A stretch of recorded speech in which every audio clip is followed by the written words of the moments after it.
Minus आहे आणि इथे 2च्या पुढे काहीच नाही म्हणजे इथे प्लस आहे. मग इथे मायनस आणि प्लस आहे.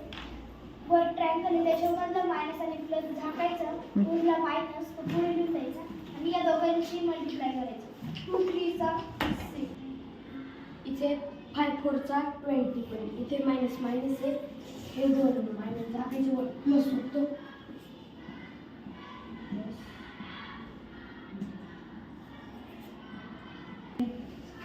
चा 9 होतो आणि इथं दोन्हीकडे मायनस मायनस मायनस मायनस झाकून वरती जे होतं ते लिहायचं.